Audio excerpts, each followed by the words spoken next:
Let's talk about 3 weights. Okay, so this is a photo of 3 weights. Let's go to the drawing. We'll come back to the photo, but we'll look at the drawing and then get the point location. So when we're trying to needle 3 weights, we want to find the back border, the posterior border of the fibula, because it's very easy to find. On some people, the musculature in the calf is such that it's difficult to feel the anterior border of the fibula. So we start with the posterior border, then we know where the anterior border is. And then we put our second finger on the anterior tibial crest coming down the middle of the tibia, the pointy edge, that's called the anterior tibial crest. And then between the front of the fibula and the anterior tibial crest is first weight. There's a pool of energy there. There's an indentation. There's a hole there. Some of Dong's points are very, very easy to feel. And this is one of them. This is one of the points you can learn how to feel points with is 3 weights. Zusan Lee's stomach 36 is also very easy to feel. Beside 3 miles, easy to feel. So if you want to start learning how to palpate your points, it's really good to know your landmarks. If you know your point locations perfectly, then you should get yourself very close to the right area. And then you hone in on the exact point by marching in with your finger. I'll usually start in some of the point movies, you see me starting about a ½ inch above where I know the point is and marching my finger down incrementally into the point so that I'm absolutely certain when I land on the point. And the patient always knows too, actually. They'll usually say, oh, there it is, you know, before the needle. So first weight is halfway between the front edge of the fibula and the anterior tibial crest. What that also means is, since it's actually 1 sun anterior to the front edge of the fibula, that means halfway would be 2 sun altogether. So you can also move 1 sun lateral from the anterior tibial crest and look for it there. All right, it's on level with gallbladder 39, so that's 4 fingers above the tip of the external malleoli. And then our second and third weights are going to be found 2 sun or 3 fingers above and look for the hole again, and 2 sun or 3 fingers above, again, look for the point. You can palpate this one. It's wonderful. So one more look at the photo, just so you can put it in your mind.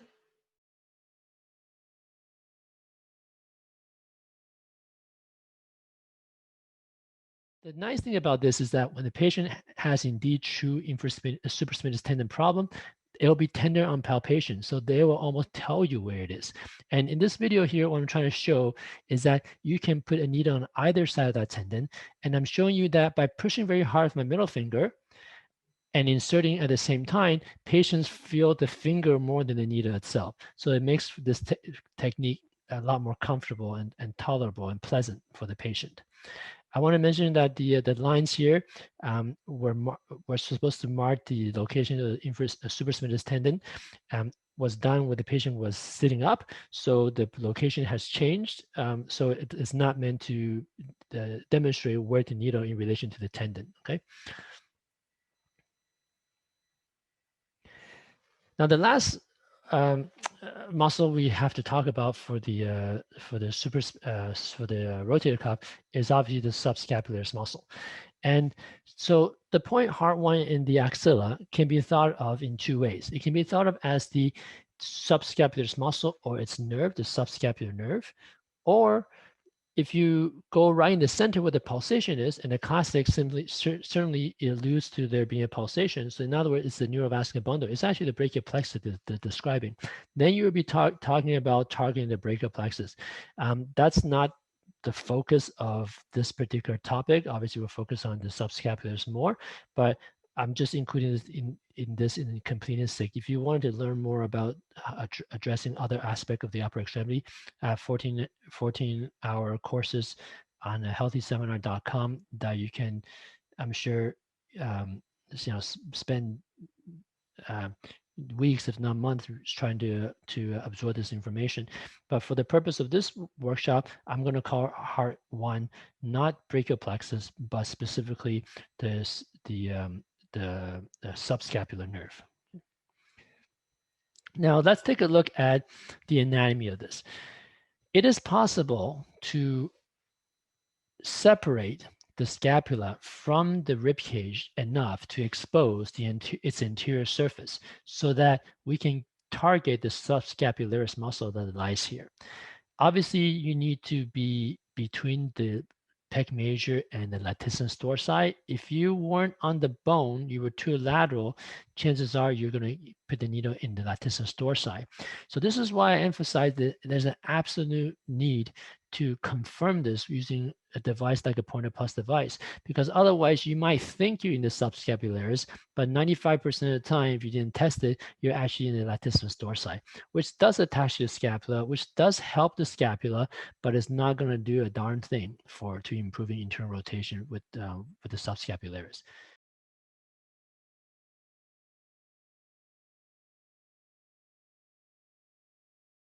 So we said that this movement regulates the shoulder when I did it on Valerie earlier. Now we need to give them something they can do themselves. So what approximates that is these 2 exercises from the heavenly stem, Neigong. The first one, or I'll actually do this one. The first one is we swing our arm on this diagonal, and then we turn and shift our weight and press down. And there's this sense of traction. I'm extending my spine up, which helps me to rotate.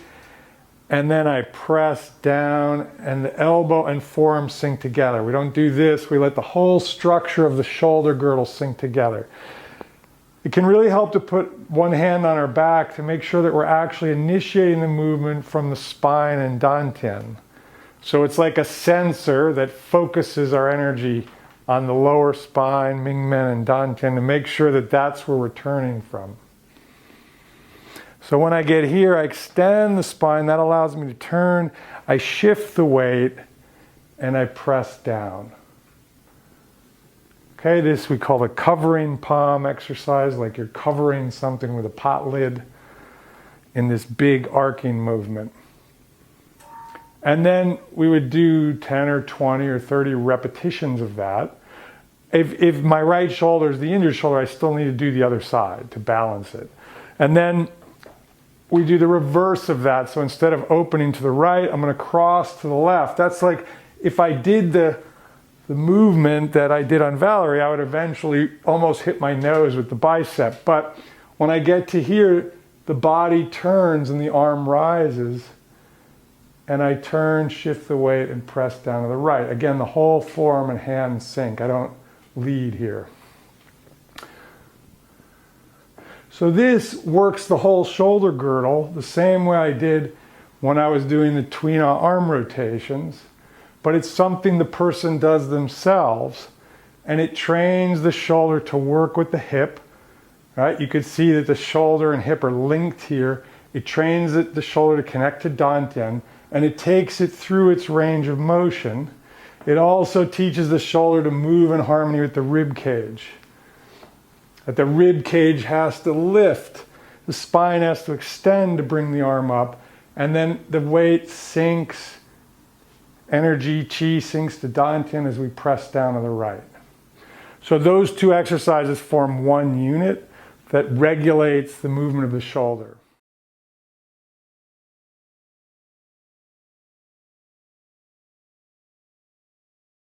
This is the muscle that's being stretched, and I cannot stretch it anymore. So in many cases, or in some cases, more likely, the lung and the heart will also be involved.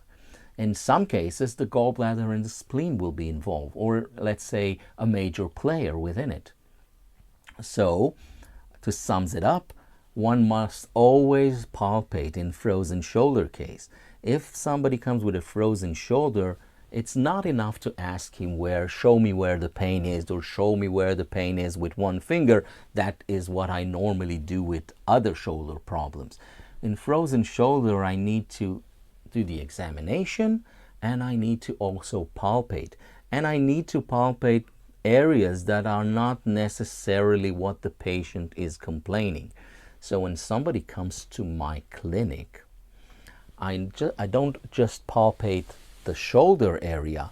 I palpate the lung area, I palpate the heart area, I palpate the intercostal muscle, the gallbladder, and the spleen. The difference is that if it's gallbladder, then the pain continues all the way up here. If it's spleens, then it stops, right? Because the spleen goes and it's like stops here. And I check, of course, the back and the bladder. How much is he involved in that particular case? Okay. Now, how do I treat it? Again, diagnosis. What's the next step? Finding a balance in meridian. So let me tell you a secret. Any of these two combinations, liver and spleen or liver and kidney, they treat all the meridians that are involved.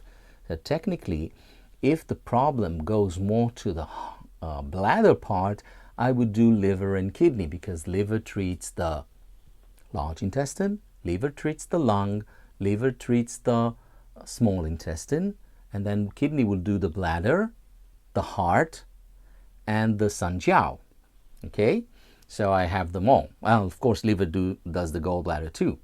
If the problem does not involve the bladder line, I would go to liver and spleen. Okay, this is from my basic experience. But what points do I choose? So the points are like that.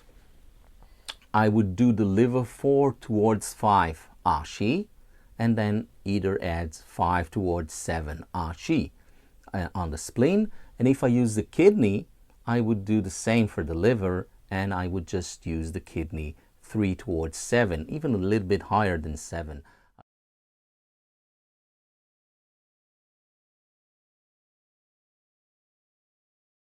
Important to note when you're treating someone for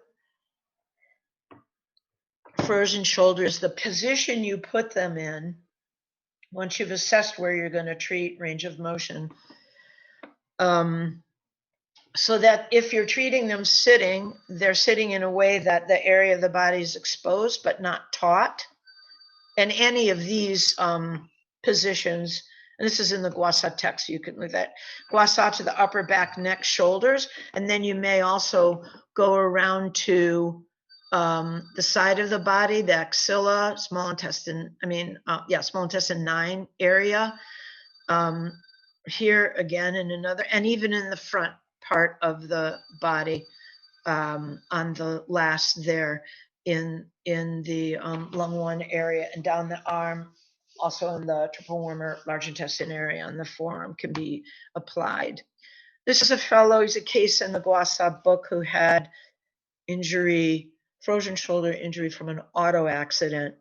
One of the things I wanted to point out here is you also have significance on the different colors of Sa as they come up. That's also gone over in the Guasa certification course. He was pre-diabetic. His Sa came up a little brown already.